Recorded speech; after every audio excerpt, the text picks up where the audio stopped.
ஹே பேசிக் ஃபோட்டோகிராஃபியை touch base பண்ணி ரொம்ப நாள் ஆச்சு. I'm so sorry. நிறைய ப்ராஜெக்ட்ஸ்லாம் நல்லா வந்துட்டு இருந்தது, அதனால் அது ஒவ்வொன்றா எடுத்து பண்ணுறதுக்கு கொஞ்சம் டைம் ஆச்சு. But I definitely complete this series for you. Last சீரிஸில் என்ன கவர் பண்ணதுன்னா, அந்த எக்ஸ்போஷர் ட்ரையாங்கில் வந்து aperture, ISO and shutter speed வந்து எப்படி ஒர்க் ஆகுதுன்றது சொல்லியிருந்தேன். பட் தியரிட்டிக்கலாக எல்லாமே சொன்னேன், பட் ப்ராக்டிக்கலாக இல்லை. இந்த அடுத்த 3 வீடியோஸ் வந்து பார்த்தீங்கன்னா it is going to be live session. எப்படி இருக்குன்றதை நம்ம பார்க்கலாம். வாங்க வெளில போகலாம். First scenario, direct under the சன்லைட்டில் எப்படி எடுக்க போகிறேன்றதை நான் இப்போ காட்டுறேன். ஃபர்ஸ்ட் அண்ட் ஃபார்மோஸ்ட் திங் என்ன பண்ணுவேன்னா, அப்பச்சர் என்ன வேணுன்றதை நான் டிசைட் பண்ணுவேன். ஸோ இந்த இடத்துல வந்து அப்பச்சரை வந்து I want to keep it as 2.8. So aperture 2.8 வச்சாச்சு.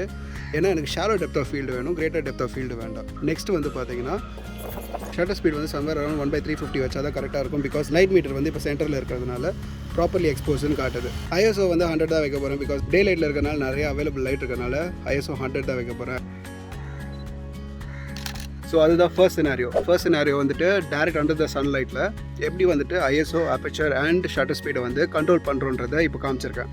இப்போ அடுத்த வீடியோவில் வந்து என்ன பண்ண போகிறேன் அப்படின்னா, வெரி சிம்பிள், ஒரே ஒரு வேரியபிள் தான் வந்து மாற்ற போகிறேன். That is shallow depth of ஃபீல்ட்லேருந்து கிரேட்டர் டெப்த் ஆஃப் ஃபீல்டு வந்து நம்ம மாற்றுறதா இருந்தால் என்னெல்லாம் வந்துட்டு மாறுதுன்றது இப்போ நான் காட்டுறேன்.